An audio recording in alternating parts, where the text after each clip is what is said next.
morning. As Linda said, I think most everybody here knows me, but I do see a few new faces in the audience this year that I didn't recognize. So for those that don't, I'm Anita Wolfe. I'm a public health analyst with NIOSH in Morgantown, and I oversee the NIOSH Co-Workers Health Surveillance Program, which is a program that we operate out of our facility in Morgantown for now for all coal miners, not just underground miners. We are a federally mandated program, and our main purpose in the program is early detection and prevention of coal workers' pneumoconiosis, or as we all fondly call it, black lung disease. Our program provides information directly back to the coal miners that have screening done through our program, and we use that information to study the causes and consequences of coal mine-related respiratory diseases. That's what Scott, as you all know, and David and Kara now in our group, they look at all of that data to get the word out as to what's going on. That's okay. The other thing that we do is we look at the trends in mining through the data that we gather to see if we have certain areas in the country that are having higher rates of disease than other areas, if we have certain occupations within coal mining that have higher rates of disease than others, and we use that then maybe to guide where our own mobile vehicle goes to provide more of an enhanced outreach in screening. I'm not going to talk a whole lot more today about the processes and everything that is in our program because I think, as I said, most of you are familiar with it. If you have any questions, you can talk to me or Scott or David today. But my main purpose today is just to give you a brief update on recent happenings in our program, some things that are going on, talk to you a little bit, do an overview of where we were this past year with our mobile vehicle, and then a little bit about what we have planned for next year. Okay, so as all of you know, MSHA has passed a new final rule for controlling coal mine dust exposure. And part of that has a lot of new requirements for health surveillance for coal miners. So we're in the process of expanding our coal workers health surveillance program to meet all of these new requirements. Briefly, surface and contract miners are now included. Contract miners always were included, but it seems we've got kind of a new renewed focus in making sure they get their fair share also. We have added a respiratory assessment questionnaire, and we have added spirometry or lung function testing to the program. All of the facilities that are now approved by NIOSH to do X-ray screening for us can also now apply to become a spirometry facility. So we will have facilities across the United States that do X-ray screening. We'll have facilities that do spirometry screening, and we'll have facilities that do both. The interim rule that has to do with all of our new procedures has been published in the Federal Register. This is a link to it. I know it's a big old long link. If you want to see me afterwards, I'll be glad to give that to you also. And Scott is, in his presentation today, is going to go into more detail about our interim final rule and what it all means and all. So as you can imagine, we're very excited about this expansion. We think that it's going to be a great thing for the coal miners. It's going to serve them better. And our director, Dr. John Howard, recently put out a press release expressing this. He said publication of the interim final rule marks distinct improvement in the protection of the nation's coal miners. We look forward to improving exposure monitoring through the deployment of the continuous personal dust monitor and expanding miners' health surveillance, including radiography and spirometry. So as you can imagine, this expansion and all the new things that's going on has really increased the workload that we have in the Coal Workers Health Surveillance Program. The new regulations are going to add approximately 1,123 active surface miners to be screened. and accounts for 56,000 surface coal miners, as well as 2,300 active coal contracting companies with 28,650 active coal contractors. We are recruiting and adding more staff to the program. We are recruiting facilities. You know, I always put the call out for you all to become one of our approved facilities. Just in the last few months, we have approved 25 new X-ray facilities, and we have over 100 applications pending for spirometry facilities that we're in the process of getting approved. We're going to be adding more B readers to the coal program. We currently keep 10 under contract to do our readings. We're hoping to get that to up to between 12 and 15. And there's just a lot of work involved in getting all of our new processes and systems set up. I spoke briefly about our recruitment. I wanted to put this up here, not that I'm trying to lure any of you all away from your clinics, but the new jobs that we're going to be hiring here within the next few months is health assessment specialists, medical records technicians, an administrative assistant, some health communications clerks, an IT specialist, a spirometry data manager, a spirometry program manager, and a spirometry QA reviewer and trainer. All of these positions will be hired through the USA Jobs site. I'm not sure exactly when they will show up there.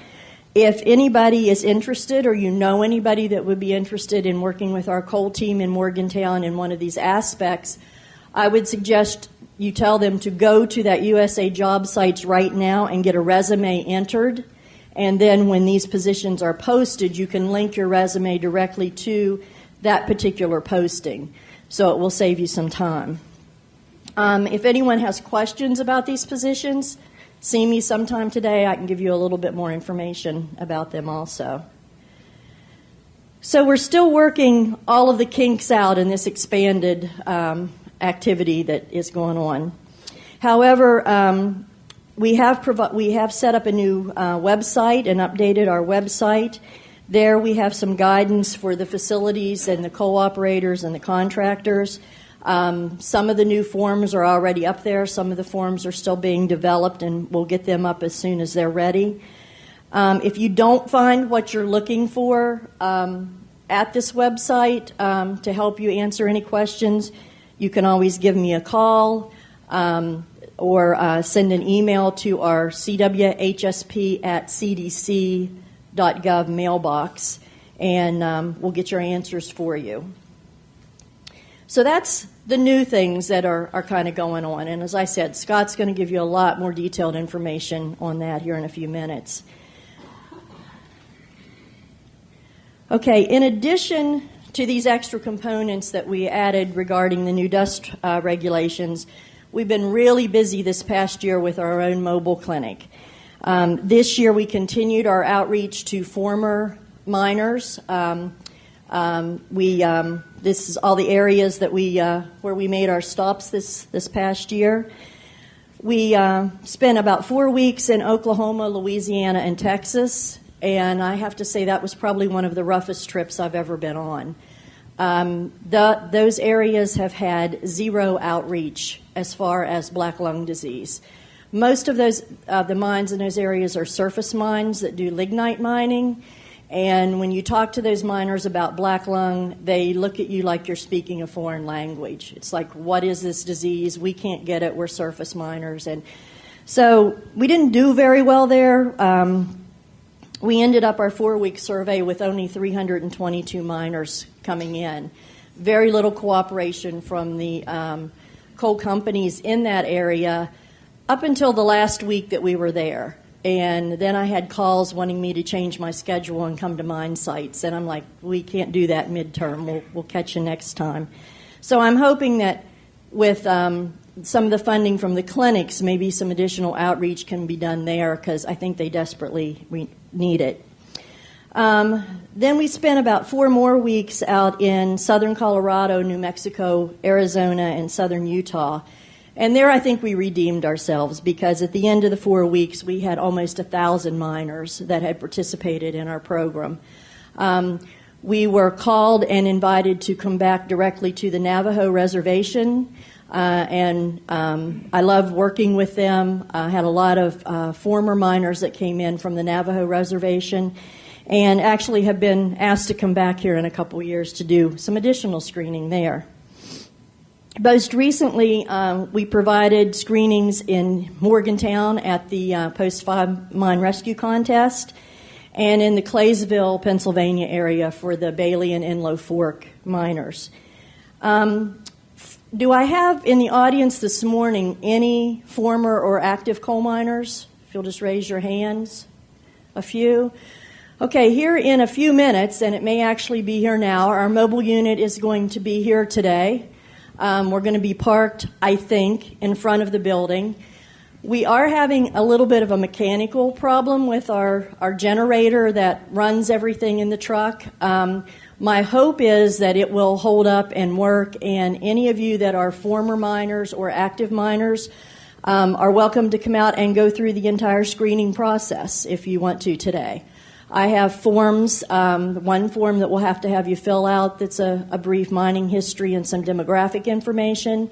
You'll come in, they'll check over your work, they'll do your chest x-ray, and they'll do your spirometry test, so you can get a feel for what we do when we're out in the field. And then we'll take all of your tests back to our docs in Morgantown, and here in a few weeks then you'll get a letter from us with what we think your x-ray and your spirometry test showed. Those results will only come to you. They won't go to anybody else. They're just yours to do with whatever you feel you want to do with them. So if anybody's interested in that, see me after the presentation. And if the generator bugs out on us again, we had to order a part that is coming from Belgium, and of course it's not going to be here today.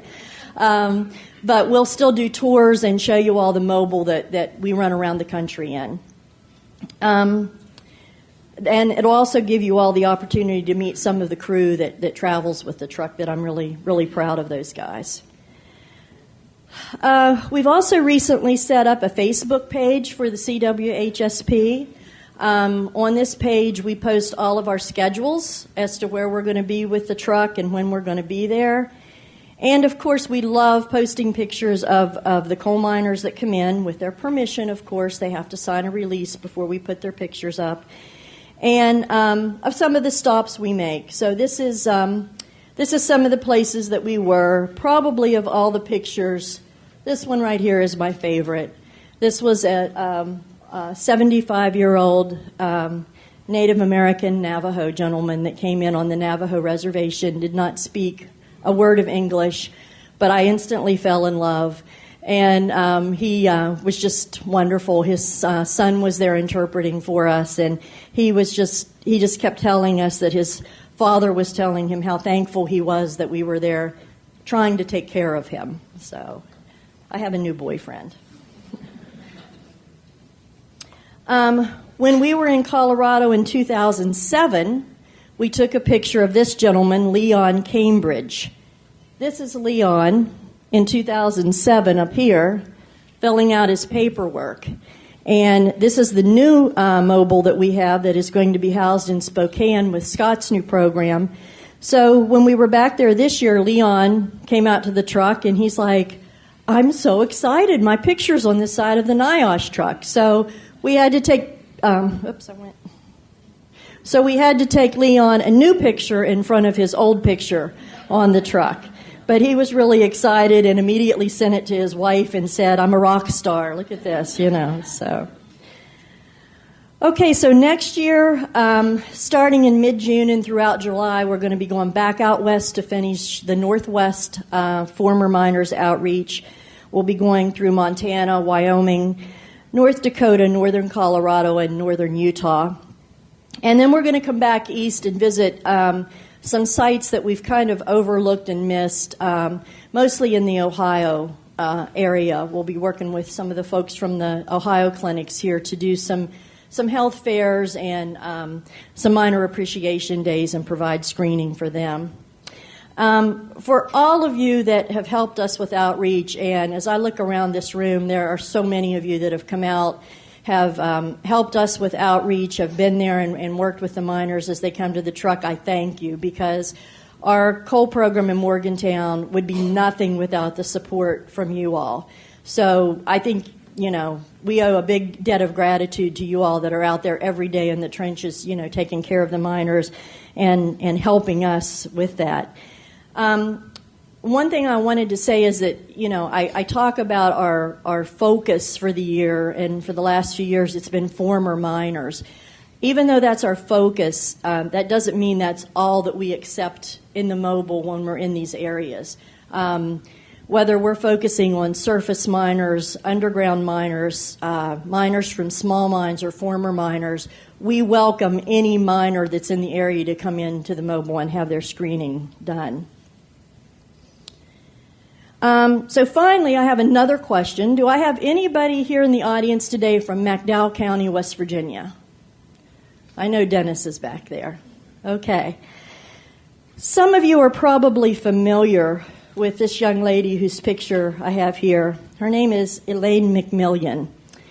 And she started a project several years ago. She was a native of McDowell County when she was a young girl and went off to college.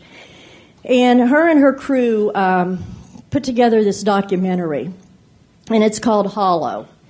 And in this documentary that she wanted to do, she wanted to preserve and show the uniqueness of McDowell County, West Virginia, but also wanted to help that county come out of the problems that it's having and move forward with industry and bringing some awareness to how just unique the people in that county were. We happened to be in McDowell County doing screenings with our mobile at the time she was shooting her documentary. And by the way, she won the prestigious Peabody Film Award for this documentary that she put together. So she called me, and she wanted to know if she could come out and shoot a little bit in the truck. And being the good government worker that I am, I said, sure, come on out.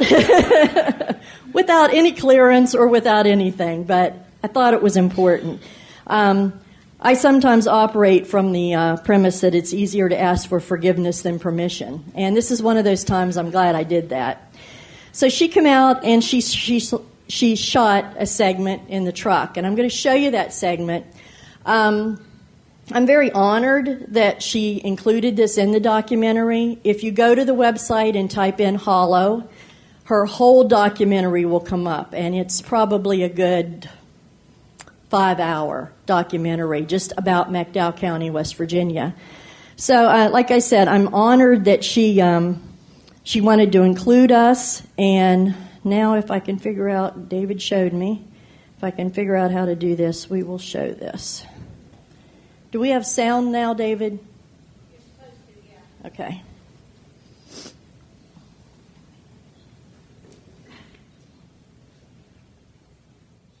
We have no surgeries in the last 90 days, no heart trouble, no stroke. For years and years after the passage of the Federal Mine Safety and Health Act, the disease rates for black lung were declining. But about 1999, 2000, we started seeing a rise in disease again, and we started seeing disease in younger miners in their 30s and 40s. And we were also seeing miners that were going through those different stages of disease at a very rapid rate. Bill? So it really wasn't in the mines. That's when we got the truck and struck out on our own a little bit to start doing more one-on-one screening with the miners, going to areas where we were seeing higher rates of disease in southern West Virginia, eastern Kentucky, and western Virginia.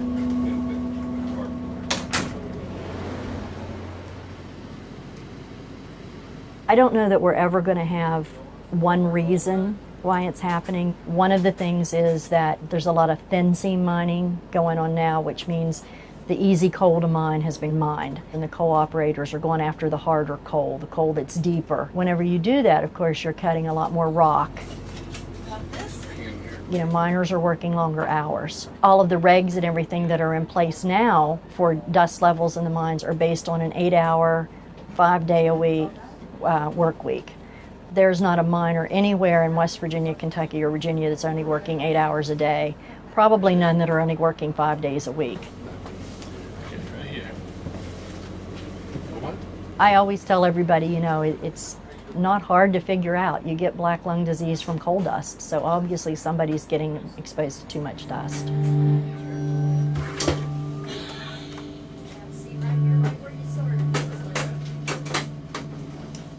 This spray gonna make you tickle. I mean, the airways when you do this. Well, let's try to do the best we can.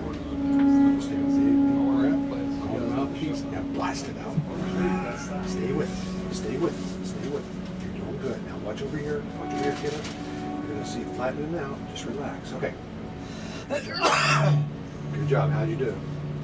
Get dizzy? Yeah. You want some water? Yeah, I'm all right.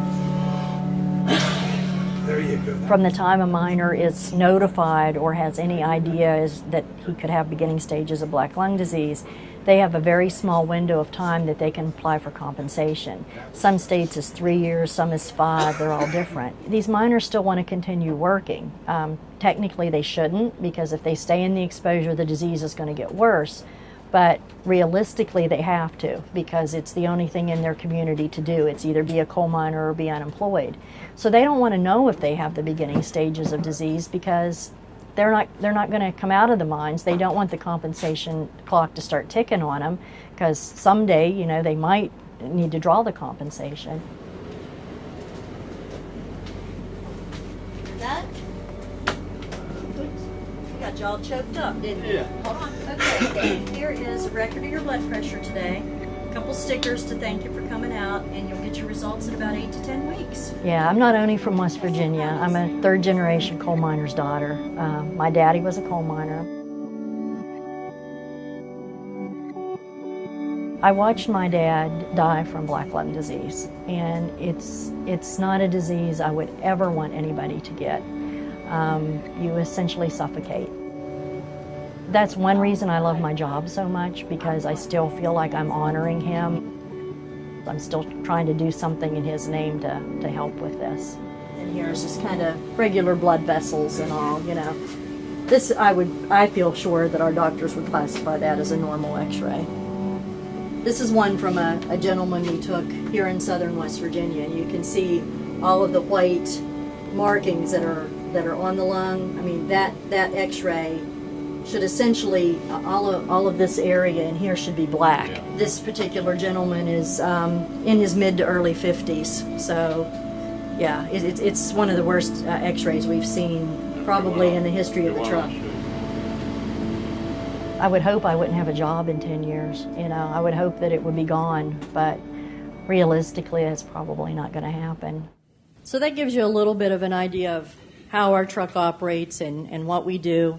Again, I want to thank the clinics for all of the support that you all give us.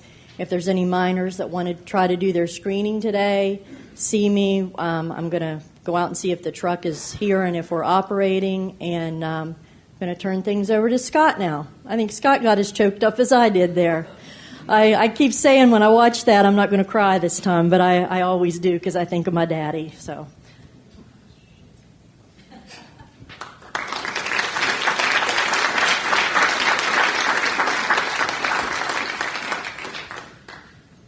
All right, let's see if I can do this.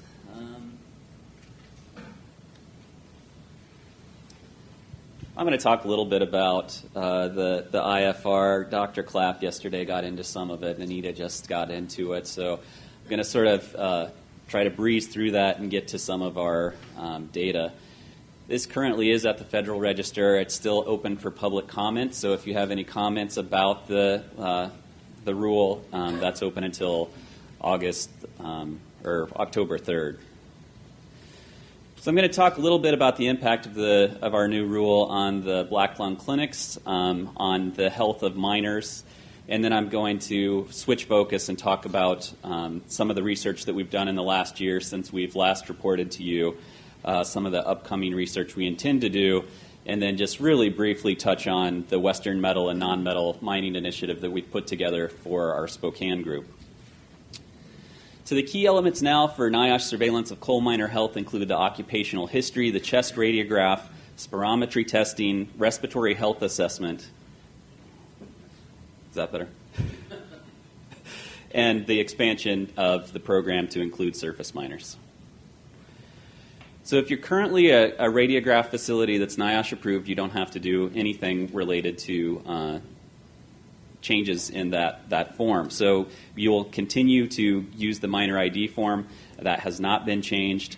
There's no change at all to the facility approval process. If you're a current NIOSH approved facility, you're not required to submit a new application and just to continue to do business as usual. Here is the location of our radiographic facilities that are approved by NIOSH throughout the United States. We have pretty good coverage, and we really hope that many of these facilities will apply for spirometry approval as well. If you're interested in knowing where these facilities are, we do have a facility locator on our website. Just type in any location in the United States, and it'll show you where the nearest facility is to get a radiograph. There is a facility approval process for spirometry testing, and as Anita mentioned, we have about 100 applications right now with NIOSH under review, and we encourage you to pursue that as well. All of this information is available at our website.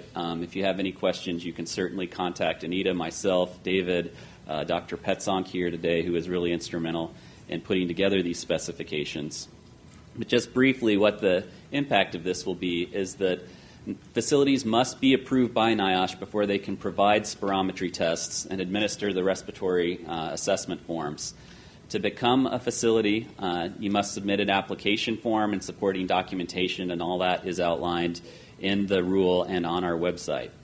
An important component as well is that all staff conducting spirometry must complete a NIOSH-approved spirometry training program for us to be able to accept those spirometry tests.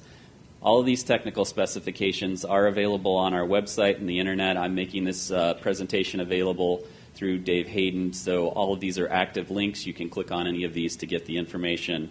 You can also contact us by mail, fax, email, Pony Express, and we will be very responsive to your inquiries. We're also including a respiratory health assessment form. This is going to be linked with the spirometry and must be submitted with the spirometry test. It's a small 10-item questionnaire that assesses medical conditions, respiratory symptoms, and detailed smoking history, which we're particularly excited about because we haven't had that in the past with the radiographs.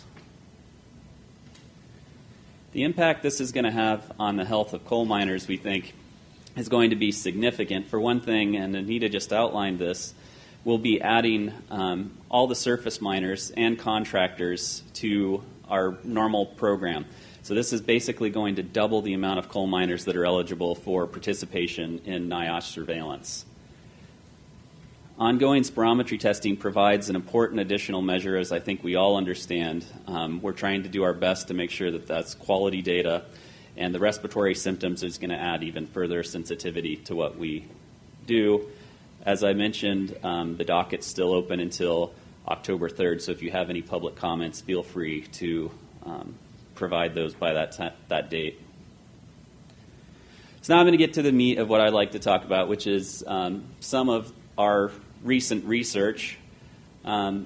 First, I'll talk about this review article that we wrote specifically for this audience. This is a review article that Dave Weissman and I wrote that really outlines the respiratory diseases caused by coal mine dust. And what we outline is that coal mine dust lung disease is not simply classic CWP, but also includes silicosis, mixed dust pneumoconiosis, COPD, including emphysema, and dust-related diffuse fibrosis. And we get into an explanation and description of the epidemiology of idiopathic pulmonary fibrosis and its relation to coal mining and dust-related diffuse fibrosis, and how absurd it is to think that we're having an epidemic of IPF in coal miners. And I hope that this will be a valuable resource for you to use that outlines the epidemiology of IPF and how it's inconsistent with some of the arguments that are being made. In this article, we also update the prevalence data from NIOSH. Previously, our data went through 2009 using updated 5-year moving averages, you can see that since 2009, the prevalence of CWP has increased across all tenure categories. This is a letter I think many of you are familiar with that David and Kara and I put together. This will be out on Monday.